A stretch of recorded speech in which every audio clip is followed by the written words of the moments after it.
Lean on your brother tonight. Let your brother count on you every play tonight. Okay? And come out and have fun. The gates are locked. Ain't nobody getting out now. They can't run. The gates are locked. Let's bring the fight to them, guys. Yes, sir. All right, brother. Let's pray.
The Northeast Texas Sports Network is dedicated on delivering the most entertaining sports broadcasts in East Texas.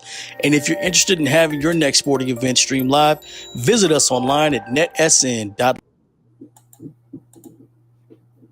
And good evening, everyone. For part 2 of our preseason edition of bEast from the East, it's Mr. NetSN Brett Sweeney. Alongside me tonight, KO Kyle Owens and the coach, Coach Jeremy Hubbard. How's it going, guys? Good. Oh, We're getting closer, right? Man, there it is. Mike drill, always, right? Yeah. We're getting closer. We're 1 week closer to the season, guys. It's upon us. Next week, during this time, we'll have our Week 1 pick'ems. We'll go through our pick'em challenge and everything. So if you haven't gone to the app, get on there. The picks are available, so you can go and pick your your teams to win week one. A really good group of pick'ems. I'm excited to get to talk about that each week here on the Beast from the East. But, man, preseason, we talked big school last week. Now it's the little guys, but, man, there's a lot of good little teams out there in East Texas we get to talk about this year, guys. Probably This too is many this is the deepest classification in East Texas. 3A for sure. I would say 3A, 2A, and below. I mean, there's so many good teams, and I'll say maybe not a lot of teams that we think can go win state necessarily, but there's a lot of really, really good football teams that I think we're going to have playing pretty deep in the playoffs. They can't all win state. Well, it wouldn't surprise me if we had one win state in each of those classes, though. I mean, realistically, there's a ton of good teams in there. And you're right, man. We talked about this last week with the 4A poll a little bit, and you could have teams that are 11, 12, 13 be in the top 7 or 8. You wouldn't be upset. Good luck with this one. We're gonna go through the poll here in a minute on this group, and then we're gonna list 12 more teams that could have been in there probably. I mean, that's how wide open it is. I love it. There's a lot of talent at small school level. Yeah, let's get this up here just to show kind of what our preseason poll looks like here for NetSN. We've got Malakoff at 1, Winsboro at 2, Dangerfield at 3, with a tie with Timpson. You got Garrison at 5, Palestine Westwood is 6, Lovelady and Tatum is 7 at tied, and then Troop and Arp tied. Well, Troop and Arp, can they ever be tied to anything? That's kind of a touchy subject there. Yeah, I bet they don't like that. If they know it, they don't like it. If they've been on the new app, they don't like it if they've seen that. Yes, that's true. What's your guys' first thoughts about this poll we got here? Well, I'm going to contradict myself. Uh-oh. But there's a reason why. So, based off last week and how I ranked the 4A teams, according to my logic, then Malakoff and Timpson should be tied for number 1, right? But I will say this, because this is involving different classifications, not divisions, different classifications. I don't think you could put them as they are the top 2A team in the poll. But anyway, I'm good with Malakoff being number 1. I think they bring back Mike Jones. Who? Mike Jones? Hey, question for you, Kyle. Is Malakoff an East Texas team? I'm so glad you asked that. So Now we would all consider, besides NetSN, obviously, we would consider Dave Campbell's Texas football as a Bible for Texas high school football, right? Yeah, I think so. Yeah. So, if keeping with the Bible theme here, what it is scripture, we don't argue, correct? We shouldn't argue. We shouldn't. We shouldn't if we're good followers. We should not argue the scripture. You're correct. Okay. Well, then Dave Camp. Now we've had this argument. I consider Malakoff East Texas. Everybody on this channel considers Malakoff East Texas, but they are in a weird area where they're kind of fringe, and both regions want to claim them. But if we go by the quote unquote Bible of Texas high school football, they said Malakoff is an East Texas team. So to everyone that says they're a DFW team, that's fine. You can have them too, but just know they're East Texas first. They are an East Texas team that can be DFW by proxy, but they're not a DFW. I have another question for you. So if Malakoff went 1-9 last year, would DFW want to claim them? No. Ooh. No. The answer is no. Okay. Because they don't claim the other teams in Henderson County, like Athens or Maybank or Oakwood. Okay. Or not Oakwood, I'm sorry. But there's teams, Trinidad, they don't claim Trinidad in there as DFW. Only want to claim teams that are good and try to steal them from East Texas. Okay. All right, that answers the question. Can't steal them from East Texas. They can be both, but they are East Texas first. But moving on. Thank you for clarifying that. You really clarified that for me. Hopefully it clarifies for those that are confused. Well, some will, like Jeremy said, like y'all said, you can lead a horse to water, you can't make them drink. All right. Okay. So you can give everybody the facts, but if they don't want to believe them as facts. Although if you don't want to call Malakoff East Texas. Maybe you've been drinking too much. I don't know, but that is true. So Malakoff at number 1, whether it's DFW, Rio Grande Valley, Panhandle, they're number 1 in 3A. Malakoff is the best team in 3A. So Malakoff at number 1 is I'm fine with. And who's their quarterback again? Mike Jones. Who? Okay. Mike Jones. Sorry, I'm ready for football. I'm ready for that. If you want to call Mike Jones, you could call him at 281-330-8004. And Not anymore, though. That is, well, but you Jeremy, could. just let him call it. Let him find it out. Let him figure it out. All right, we've established you think Malakoff's one. Who you got going down the list? So here's my issue. I would probably, you know what? Matter of fact, I am going to go with my logic. So full transparency, I don't think I got my 3A poll in. I don't think I got it in time. I did the 6A, 5A, and the 4A one. I don't think I got the 3A one in time. So this is live. Malakoff 1, I think I would put Timpson number 2 because they did win the state title last year. And even though they lost do-it-all Terry Bussey, who a couple weeks ago had a kickoff return for a touchdown to open the A&M scrimmage. So he's doing all right. He's not too bad. No, even though they lost Bussey, they still have J.J. Garner that's there. They still have Doctavian Johnson on the outside. They still have athletes. Their coach, even though they lost Coach T, they got Coach Gandy, who's been on the staff for years. He's familiar with the kids. The kids are familiar with him. Like, I don't think we're going to have a big drop off from Timpson. They're not Terry Bussey isn't there. They're not going to be winning these games by 50 points, I don't think. But I still think Timpson arguably could be the best 2A team in the state, although Garrison will have a lot to say about that as well. So I would probably put Timpson at 2. I put Malakoff 1, Timpson 2. I got Dangerfield at 3 above Winsboro. Dangerfield has their quarterback coming back, Chase Johnson. They went to the state 7-on-7 tournament. They still got solid athletes over there. Winsboro's lost Kyler Finney, their quarterback, and they lost their top receiver, Wilcox, too. So Winsboro's got some stuff that they're going to have to figure out on that side. That's why I would give Dangerfield the edge over Winsboro. Garrison right up there, I think, right behind them. And then is that Westwood? Yeah, Westwood with the addition of Denman from Palestine. With Westwood getting them, Westwood could be scary good this year. Lovelady, I'm high on Lovelady, but I would also I would throw a team in here. We talked about since I didn't do the poll, we talked about other teams that we would see in here. What about the Overton Mustangs? Coach Layman said what they've done over there. A 10-win season last year.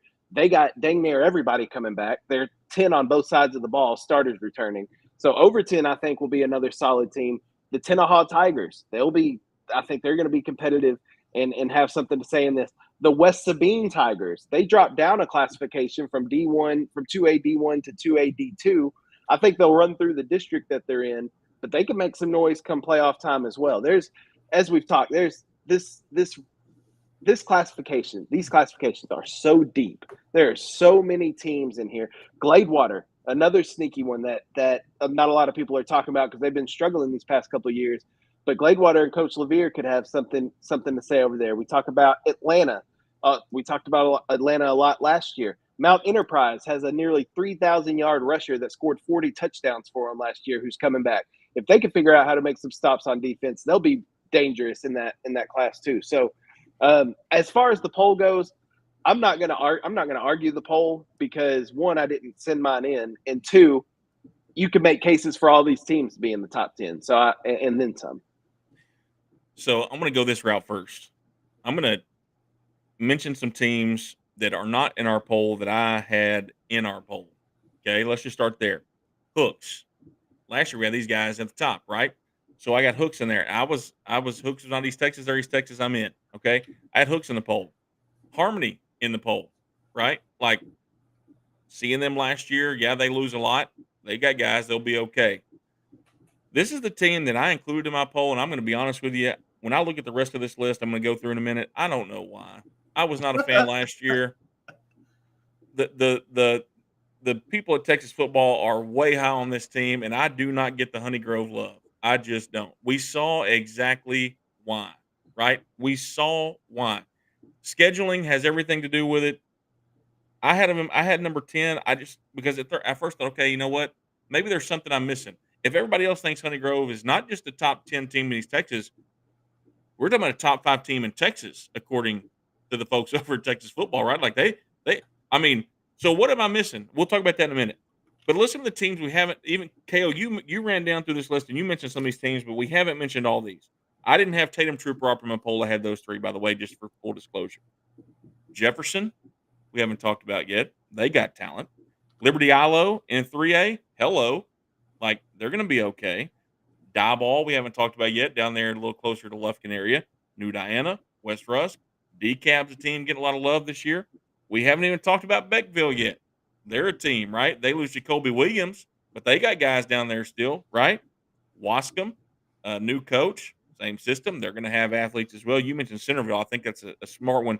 Mount Enterprise and Overton you mentioned too. I think those are 2 small school teams. Tenaha, but I tell you the one that's not going to get the love early on. I think they'll earn it pretty quick. And that's the Frankston Indians. I think Paul Gold has brought in, has had time now. He's got his guys going. If I'm not mistaken, Reese Hicks has moved back in. He wasn't there last year. I think he was at Jacksonville. I think he's back at Frankston. And this is a huge coaching change that probably went completely under the radar. Josh Moore, who was one of his coordinators in Alto when Paul Gold was in Alto, as was the head coach at Cushing. He left Cushing. He's now back on staff at Frankston with Coach Gold. So I think Frankston's a team that probably should be in this top 10, or they will be in the top 10. Maybe not now. Like, I get it. We don't want to put them there now, but I think they'll get there. I had Malakoff. I said, let me stop there. That's just how deep it is in 3A, 2A in East Texas. You just forgot a team. Who's that? The God, the Brookfield Brookfield God. Don't forget about this is a TAPPS poll too. We're not even talking. We're not even talking about TAPPS yet, right? Like, I think there's 2 East Texas teams, one that I don't talk about, one that I do work for, that I think can be in that poll at some point during the year. But I think that's just even more of a credit to kind of where we're at. But I had Malakoff at 1. I think Malakoff, and I had Timpson at 2. I was following the KO logic without knowing I was following the KO logic, but Malakoff and Timpson. I had Lovelady at 3. I have Winsboro at 4. I have just so much respect for Josh Finney. I know they lose the quarterback. Coach Finney's just proven it everywhere he's gone. Think back to Maud. Then you go to Teague. He was good. Then you go to Mount Vernon, or not Mount Vernon, but then you go to Winsboro. Like, he's done it wherever he's gone. I have a lot of respect for Coach Finney. I have Garrison at 5, and I think that's too low. Like, I don't. Garrison's a good football team. I think at the end of the day, they may be better than Timpson. You got to give Timpson the edge because they still have J.J. Garner in that group. They have a coaching change can be very detrimental to a good team like Timpson, except for when you've got high-quality coaches already on staff that just jump in.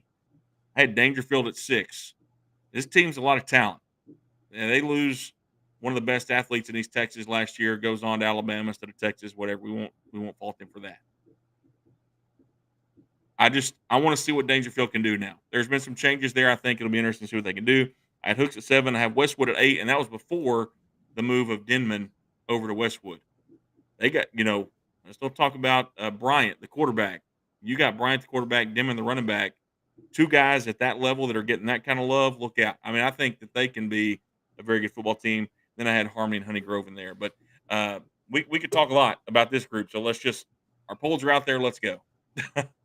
I mean, that was the thing about this poll. I mean, it's not, I don't think it's 4A was deep, but I don't think this one. I don't think there's a concrete top as much as there were in 4A. We think we know Malakoff is number 1, and maybe they stay there all year, but there's some questions on some of these teams. Just looking out there for me, Winsboro, they lost the quarterback. They've got to replace Finney. You just mentioned Dangerfield lost a couple. They got Chase Johnson back, but they lost some players. Of course, Timpson lost the best player in high school football, Terry Bussey. Garrison, to me, Garrison, I think is going to be scary. Them and Timpson, I think that's going to be a really good matchup. You guys mentioned Westwood adding a player, dropping a level. He's going from 4A down to 3A. It's going to be a big difference. To me, that's what is intriguing about this poll. You've got, I think ARP is going to be improved. Coach Minky, it'll be his second year over there. I think they'll be improved. In a district where is West Rusk, they may step back a little bit. Maybe there may be a playoff spot taken. Troop may come back a little bit. I think that district is going to be very interesting with we'll cover a few of those. I think Buffalo is the game we're covering for ARP this year. That's an interesting. I don't know where they fit as far as Reed, but they're way kind of far out in that district. I'm not sure how they got Buffalo is not East Texas. Yeah, but they're in. That's one of those things. They're in that district now, so I think that district is more open than it has been in the past. So I think there'll be some interesting games, and that's why all these teams are kind of mixed in. For me, let's see, the teams I had in my poll that weren't in that poll. I had Brook Hill. I had Brook Hill at 9 in my poll. I just think that with what Coach Ryle's doing out there and all the guys they've got coming back, I think they're going to have a successful year. Be interesting to see how the district goes because TAPPS is new for me, and Jeremy can tell me it's moving up, but there's no Dallas Christian across on the other side. So I mean that's got to be a little bit of a relief. I know there'll be some tough teams, and there's a little bit of travel involved this year, but I think they can improve off last year. And then of course you're going to always have the Grace rivalry is going to be in district. I'm excited about that game. I know they'll be wanting to get a little bit of a revenge off of that one from last year. So then I got Beckville in my poll. We haven't even talked about Beckville yet. I know they lost their best player, but I still think Beckville will be competitive. So I mean, there's just so many teams, and really, we could break this down into 3A, 2A, and almost have a complete poll. Honestly, there's just so many good teams. I do want to add one thing about Garrison. Mm-hmm. You said it last year about Carthage that if there's a year to get Carthage, this is the year to get them. Mm-hmm. I'm going to say this about Garrison. When I've been doing these district previews, I talked to 2 different 2A coaches that were involved, that were in the Garrison Timpson district last year. I talked to 2 of them, and both of them, to a man, said if Garrison and Timpson didn't have to play each other, Garrison would have won the state championship. They said outside of Timpson, Garrison was the best 2A team in the state. I believe it. And they have both Yarboroughs coming back. Their 2-headed running back monster or backfield monster, the Yarboroughs, they're both back. They got Black. Black is back too. That was their inside guy. That's what I'm saying. Like I'm not going to just go out on a limb and say Garrison beats Timpson this year and goes and wins state. But what I will say is the same thing that we said about Chapel Hill earlier, that this is the year to do it. I'll say that for Garrison. If there's a year, and not to add more pressure to Garrison, but if there's a year to do it, I think this is the year. You don't have to deal with Terry Bussey. Terry Bussey is gone. Now, Timpson will still be a really good football team. It's not going to be a pushover, but Garrison has been the one team to play Timpson tight the past 2 seasons. Outside of that, Timpson's kind of ran through everybody. So I think Garrison, they're what, 5th in the poll right now. I think by the end of the year, it would not surprise me to see Garrison in the top 2 or 3 of this poll weekly, consistently. And then when it comes down to them and Timpson, we'll just have to see. But I'm buying the Garrison stock this year.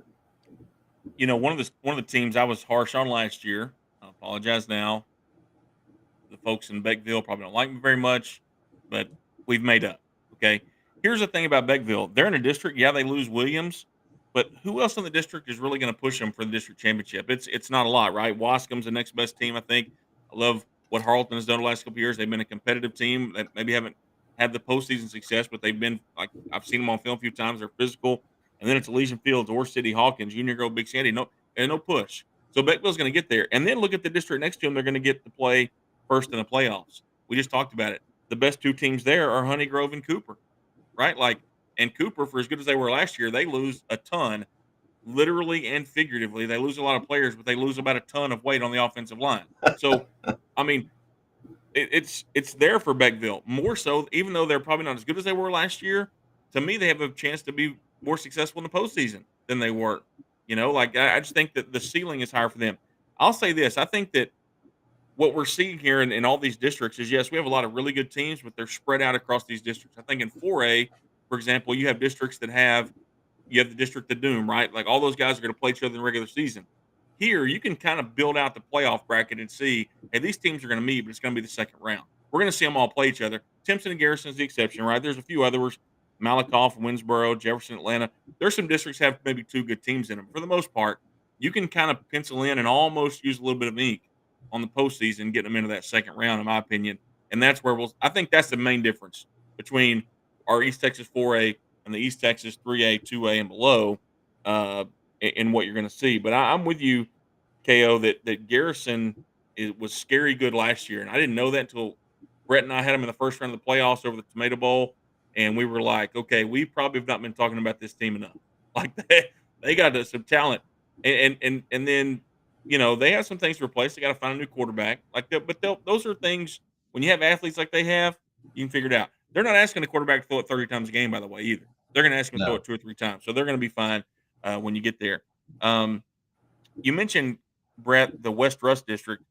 New Diana, when you look at what they did last year, New Diana probably the best team in this district now, but you got to think they come back a little bit, right? I mean, they had a really hot start. I think they started out maybe 5-0. They got up in our polls. And KO, I'd be interested to hear what you have to say about Harmony, because this is, I mean, they lost some guys that have been doing it for a while for them, and kind of how do they respond now, and what can we expect out of them in a district, by the way, that they should win, just with who we know they have. Yeah, that I think them winning the district is, like you said, penciling it in almost with ink. I mean, obviously every Friday night anything can happen, but I think on paper they are the best team in the district starting off. Edgewood's going to be really good though. I think Edgewood is going to give them a run. And Edgewood and Harmony have had some battles in the past, but the Harmony team they lost a lot. They lost, Boston everybody that we've been talking about the past 4 years, Boston Seahorn, Tyson Jenkins, Braxton Baker, Will Young. They lost a lot of talent on both sides of the ball. They lost all that and still made it to the state tournament in 7-on-7. Like, I know I get it.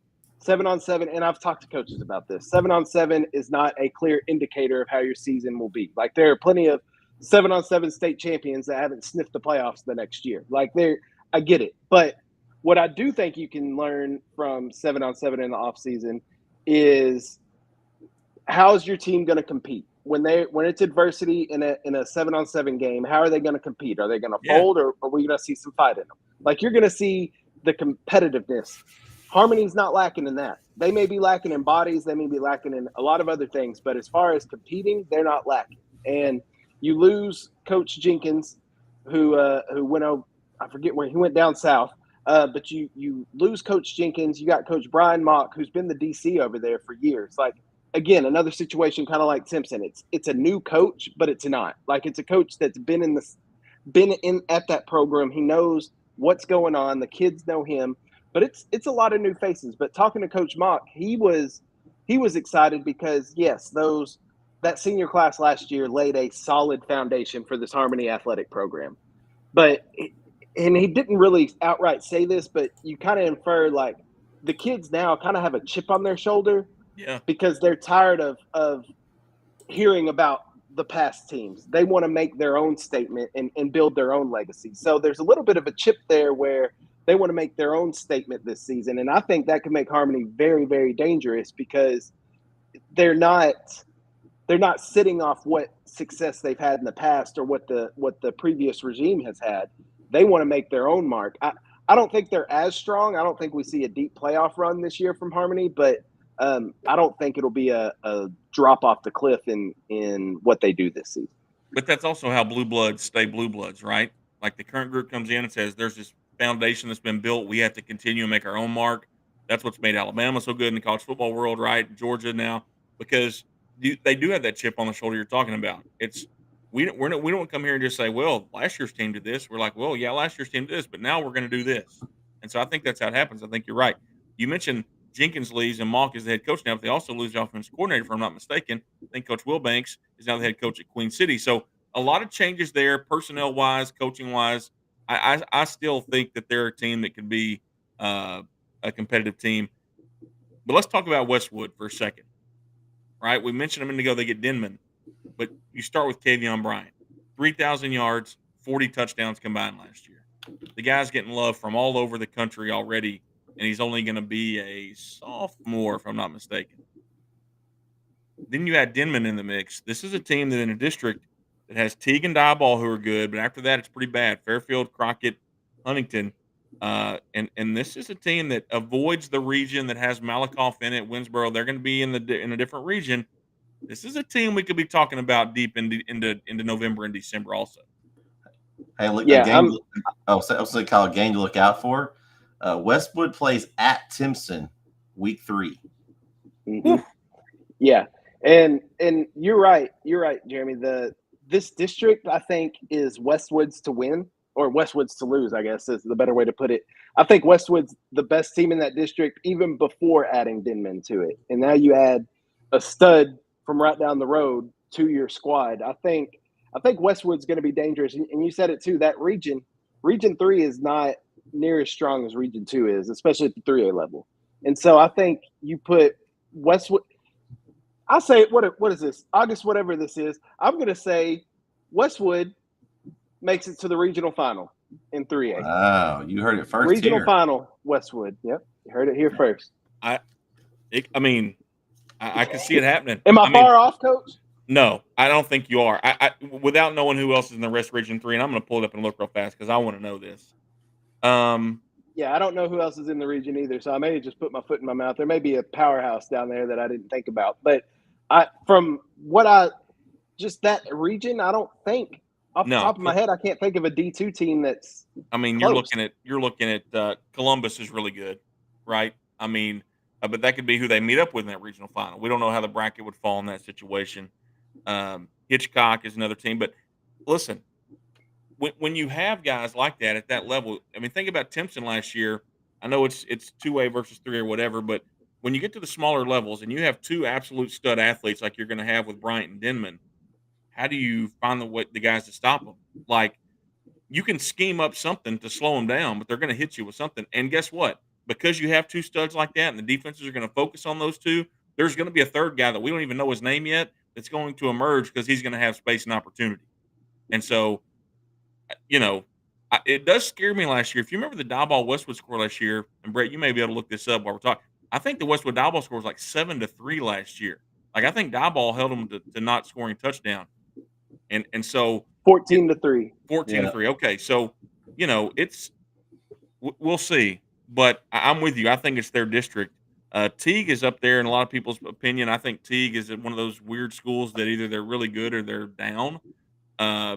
We'll see, but I think Westwood has to be the favorite because they also got Fairfield, Crockett, and Huntington. Those are 3 district wins. You can go ahead and get out the big old fat Sharpie that used to stink the classroom up and use that one. That one's good, but another team way down there that we don't talk about a lot that we may need to put on our radar, the Woodville Eagles. Yeah. Woodville, they got some studs coming back, and they actually beat Westwood last year by 3 because they were in the same district. Yeah.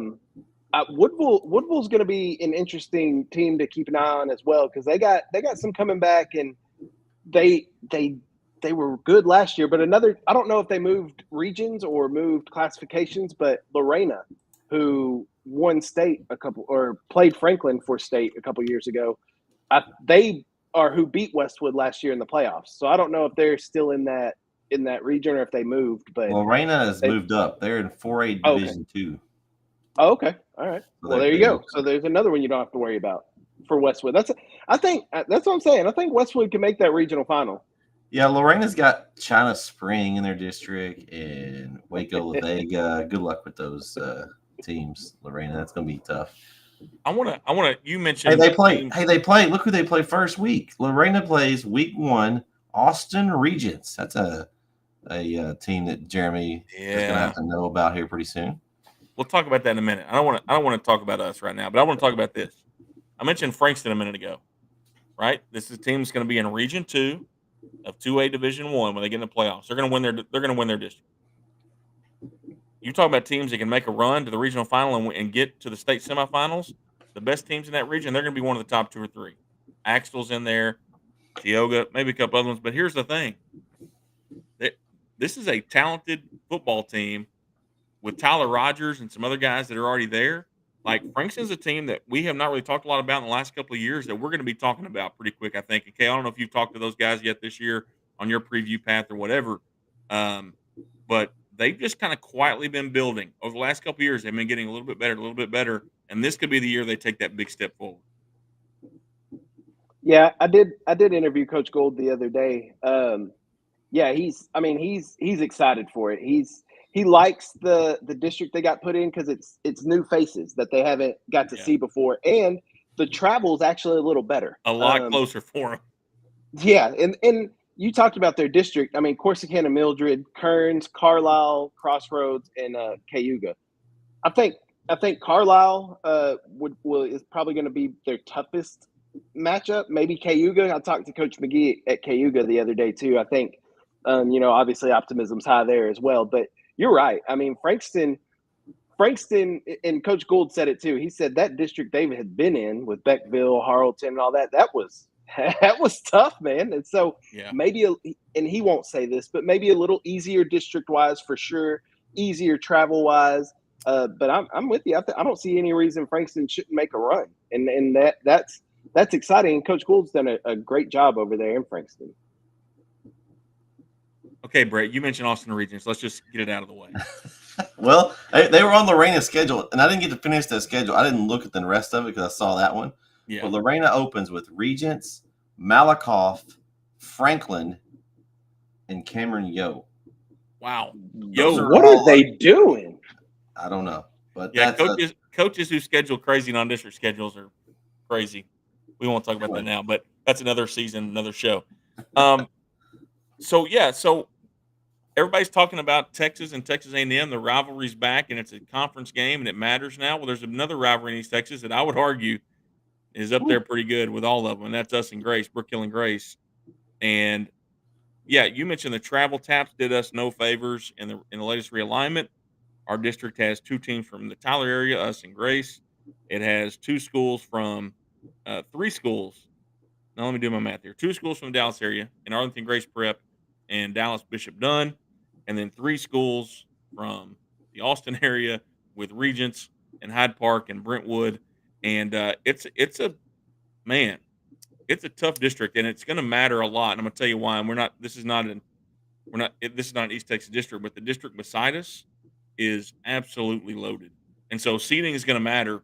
Always it matters to get 1 or 2 and get the home playoff game, but I think now it even matters more to where you want to avoid the teams as long as you can that are at the top of the other district, because you're talking about the Fort Worth All Saints of the world and stuff like that.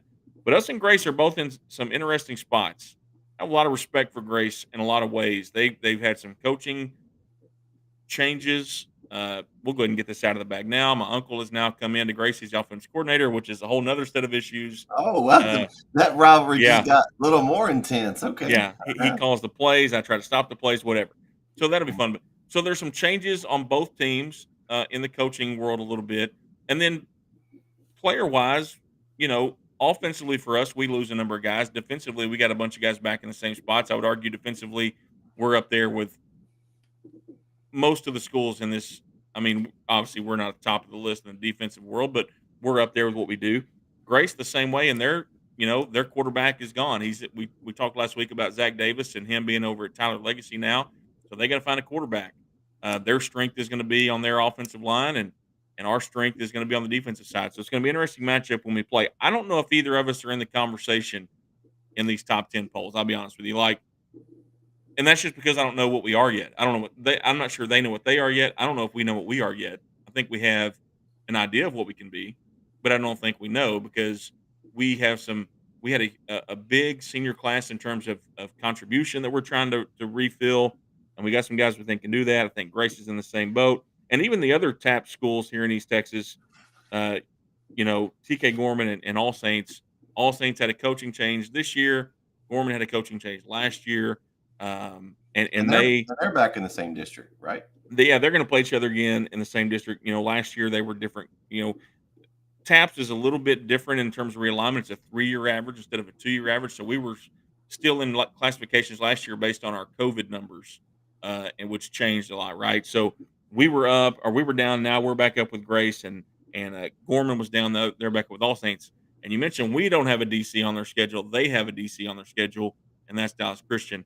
So have fun, Gorman and All Saints, with that. I don't envy you having to deal with them. But Austin Regents, you mentioned, they are man, they are like the DC on our schedule now in terms of what they bring to the game with the physicality. Their quarterback did leave and go to Argyle Liberty. Just a small transfer from Austin to Argyle. Not a big deal at all. I'm sure there was no athletic purposes involved in that. And then Grace Prep's in our district, who beat us last year in the playoffs. We beat them in the regular season. They beat us in the playoffs. You were there for that one, Brett, I believe. Yeah, And unfortunately. so it's an interesting district. I'll be honest with you. We I think if you told me you could pick the district 1 through 7 right now, I'd call you a liar because I don't think anybody can yet. I think there's a lot of things up in the air there, but until us or Grace can prove that we belong in that top 10, I'm not going to put us in there. I don't want to jinx us like that or anything like that, but we'll get our chances. We're going to play some teams in East Texas in this level. We play Redwater in week 1. We play Carlisle, I think, in week 4 it is, and then we get Grayson, I think, week 5. So some of the schools we're talking about, we'll get a chance to go head to head with and see if we belong, and it'll be a fun year for us, but a fun year for this whole group from TAPPS all the way up to 3A. And the good news this year, we're going to follow you guys all season, Jeremy, here on NSN. So we'll have all games will be here. You picked a great year. All the games and all 4,700 miles we're going to travel over the course of the year. But we're not at home. We're not at home the whole week of October, right? You looked at the schedule and saw that, I hope. Yeah, 4 weeks in a row. It's okay. I'm only one of those. I will be traveling on the Saturday game. That'll be the one game. I think maybe Keith will be calling that one. The good news is in 2025, that means we have 4 home games in a row. So I'm just throwing that out there for you. Yeah, it's okay. But technically, the one of the road games at Grace is actually closer to me than you guys. So that's actually more of a home game for me than going to Bullard to me. So it's actually the closest game I go to all season. Because I don't think I'm doing any Chapel Hill games. So Grace is about 10 minutes maybe from my house. So, What's the one team, guys, when you look at 3A, 2A TAPPS, what's the one team that we're not mentioning you think maybe we will be? Like, is there somebody who we think, okay, this team is on the rise? Because when I look at it, I think the difference in this group and the others is I don't know that there is that one. Maybe KO, what do you think? I mean, I like I mentioned earlier, there was a couple of teams. Like I said, I don't think – I could be wrong. And if I'm wrong, I'm wrong. I don't know if there's a team outside of this top 10 that we have on here that will win state. You know what I mean? Like, so I mean, they're like the West Sabine team that I mentioned earlier. I think they're going to be really good, especially dropping down a classification. Like, there's teams like that I think are going to be really good football teams, but I don't think like Groveton, I think will be good. They got a new head coach and AD coach, Mike Waldy, down there in Groveton. So I think they're going to be good. And Sabine, we didn't talk about Sabine. They got a quarterback, Cody Gilbert, I believe is his name. Is going to Texas Tech next year. So they have a D1 quarterback. They didn't perform so well in 7-on-7 at the state tournament when I was down there and watched them. But, I mean, that's why you play the real football game. So I think there's a lot of teams that are going to be really good. Mount Vernon, we usually talk about them. And this is the first time I think we've mentioned Mount Vernon's name other than Jeremy trying to send Coach Finney over there. But I think that Mount Vernon's going to be really good too. Mineola, they got some people coming back and changing some things over there. I think 3A and 2A and TAPPS, I think and we didn't even mention 6-man football. You got the Union Hill Bulldogs over there in Gilmer that are going to be battling for deep in the playoffs as well. So I think these 4 classifications, including TAPPS, is just some of the best football that we'll see. I think it'll be the most consistent football yearly. I think weekly we will see these games be tighter and tighter, and I think we're going to see some surprises too, and that's what I'm excited for. Yeah, I think honestly we looked at 4A and there was a few at the top that we thought, well, these could be state contenders. I don't think there's as many of those in this poll, but there's maybe a couple that could be. But I think there's going to be, like you guys said, the depth. I think you're going to have more teams that go 2 and 3, 4 rounds deep. They're not going to win state, but they're going to have a real opportunity to go pretty far. And maybe we'll have a surprise. Who knows? But there's so many teams that can be competitive. And I think that's what excites me about this poll every week, because you never know what you're going to get. I mean, we may have 6 teams lose week 1 on this poll. It may be a complete shuffle that we have. It may take 4 or 5 weeks for us to even figure out, well, who's gonna be the teams that to look for. I mean, you got Winsboro at number 2. Well, they lost a lot. Yeah. I mean, we don't know how good they're going to be. We don't know. We think Timpson's going to be good without Terry Bussey, but who knows? They may not. I mean, Garner got hurt last year, so he's coming off an injury, and I don't know how the rehab and all that's going. If he'll start the season, Kyle, you may know more about that if you've heard anything about that. But he was hurt. I haven't heard anything. And so he's going to be coming off an injury. How good will he be coming off the injury? How much can he play early? I mean, it's one of those things you don't want to try to ride a horse too much. That's what happened. Kind of they were riding him a lot with Bussy out, and then that he got injured. And so many things that can happen in this classification is going to be so interesting. And that's what's going to make it hard to do our pick'ems each week. But it's going to be fun. Man. We're gonna have a fun time. I'm going to try to defend my title here on of the group. I've got it. I've still got it here. My championship belt. Tied for second overall, but still nobody here in the NetSN team was able to dethrone me. So we'll see if any of you guys can give me a shot this year. And let's be honest, outside of me and KO, there's no challengers. Wow. Okay. Speaking of defending, I want to defend myself real fast. I knew I wasn't crazy. Coach Finney was the head coach at Mount Vernon in 2017, 2018. And he was on the staff there for a few years before that. He went from Maud to Teague to Holday Zeta to Mount Vernon to Winsboro. Actually had a stint in Mesquite ISD for a year between Teague and Holday Zeta. But I didn't think I was completely crazy. I've been called worse, but I knew I wasn't losing it altogether. He was there. Pre-Art Browse. Man. Yeah, pre-Art Browse. I think Art Browse replaced him, actually. He did replace him, and because that was the year Browse came in, and Browse left in 2020, I think, because that was the year that Mount Vernon went. No, 2021, because that was the year that Mount Vernon went to the state semis. Yeah. And then ended up losing. But I do want to shameless plug here. We've talked about a lot of East Texas teams, and I've interviewed a lot of these coaches on KLTV. So if you want to hear some interviews from these coaches, you can go to kltv.com, click on the sports tab, then you click on the red zone tab, then you click on teams, and then if you see a little video play icon out next to the team, then they have an interview with them, and you can listen to the interview with that coach. So you don't have to listen to us talk about it. You can hear it straight from the horse's mouth, straight from the coaches. We got we're talking 3A. Let's see. I haven't Finney's on there. We got Timpson that'll be on there.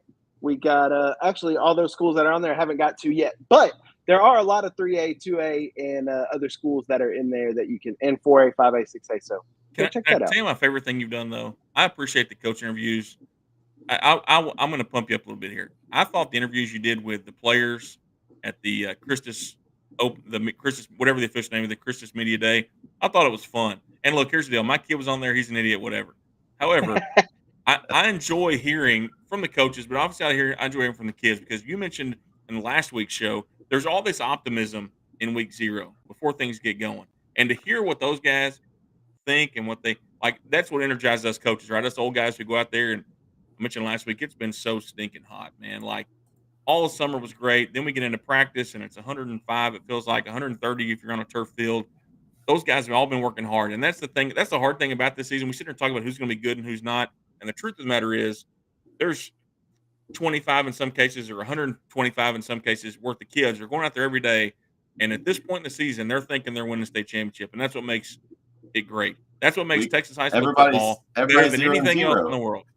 That's what makes it better than any other thing in the world. I don't care about the Olympics. I don't care about NFL. Like, you give me high school football where those guys go to class all day together. They go to practice together. They go through all the ups and downs of life together. And then they get a chance to go out and say, you know what, no matter what, we're winning it all. And they'll believe that until they'll find a whistle, and they'll still be thinking they can. And having a son who's a senior, I tell him, like, and you guys know this, don't take it for granted. Like, it's gonna be gone. And so it's East Texas high school football to me is the greatest thing in the world. I hear people from other areas talk about this and that. Doesn't matter. Give me East Texas, Malakoff included. Sorry, Professor. Give me East Texas high school football over everything else in the world. And we're in the greatest season.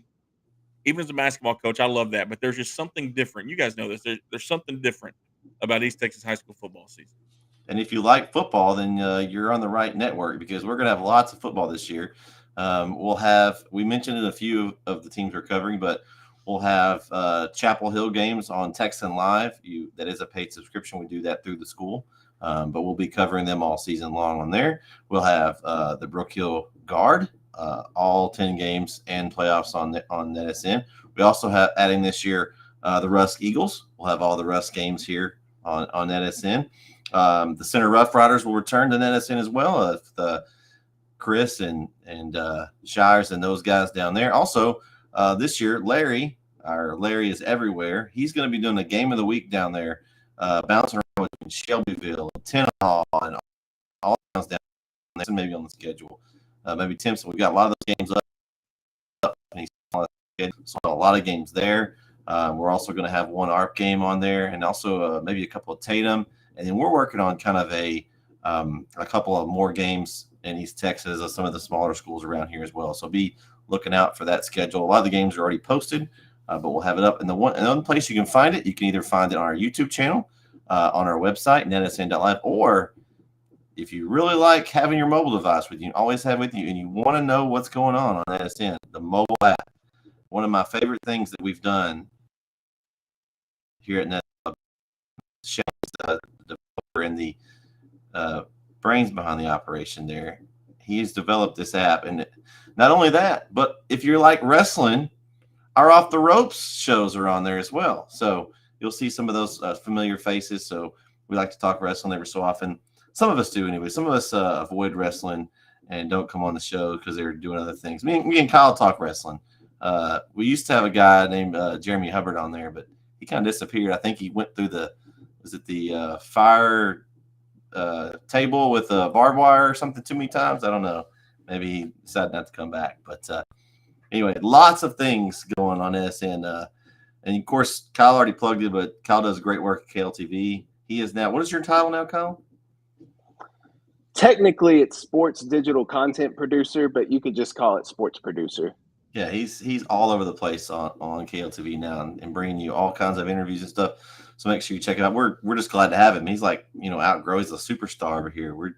He's like our news correspondent. Now we got the paper correspondent, Brandon Ogden. He'll be on the show off and on this year and bringing his knowledge of high school sports as well.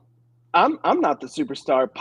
My pops is the superstar. He's in a commercial. Have y'all seen him on if y'all watch KLTV, you'll see him in a commercial. Him and my mama are in a commercial. Oh, you got him on a commercial? Did you get into? I do not have a commercial currently, no. Oh, well, I need to get you a commercial, Kyle.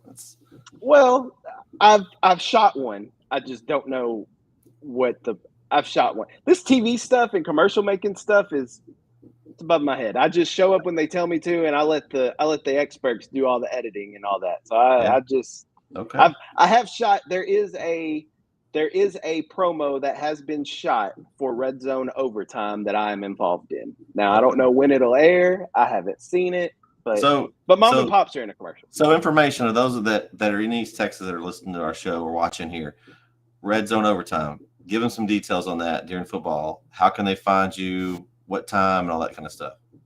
So we have the Red Zone show, which comes on at 10:35 right after the newscast. That's with Michael Coleman, and that's when we'll do the game of the week and show highlights and all that. Red Zone Overtime is right after that, so around 11:05, and it's not on TV. It's streaming only, so you have to download the Red Zone app or the East Texas Now app. You download either one of those, you'll be able to watch it, but we come on around 11:05.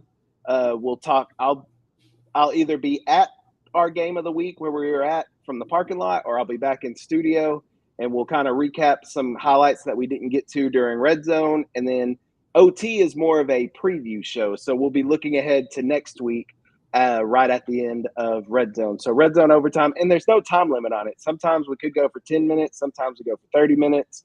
There's no time limit on OT because it's streaming. We're not taking up any TV time. So make sure you check it out. Red Zone app. And download the NetSN app first, then download the Red Zone app so you can watch me after the game. There you go. I like it. I'm going to be on a bus a lot this season. I'm going to be watching KO every week. There you go. There it is. I'm going to do it for our Beast from the East Part 2 show at the Hospitals for next week. Same time right here, 7 p.m. on Tuesday evenings. We'll be picking our weekly Pick'em Challenge will start next week. So if you haven't gotten the app, again, go get it so you can make your picks.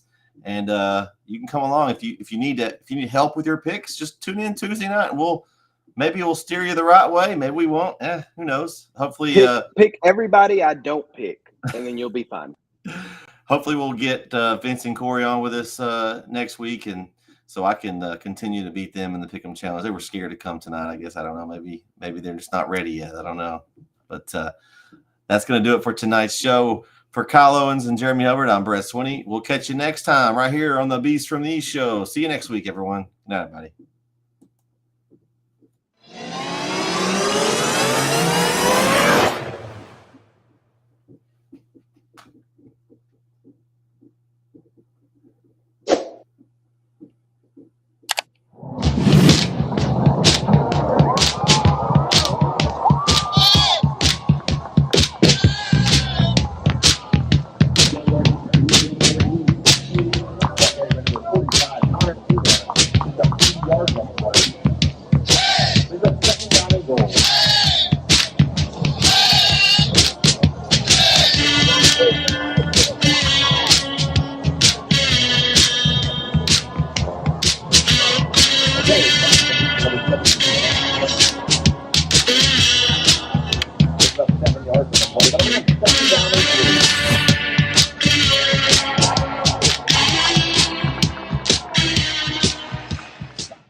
Lean on your brother tonight.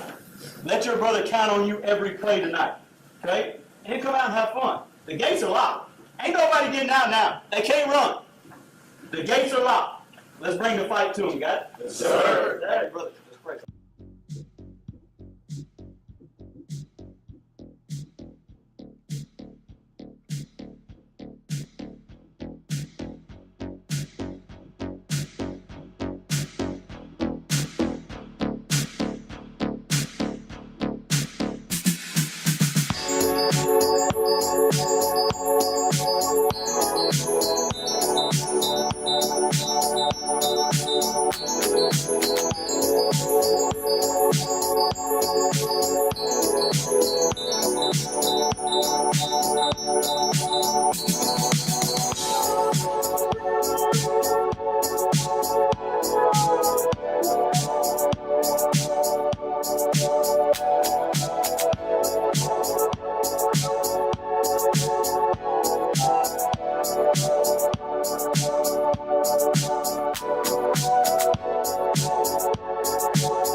The Northeast Texas Sports Network is dedicated on delivering the most entertaining sports broadcasts in East Texas. And if you're interested in having your next sporting event streamed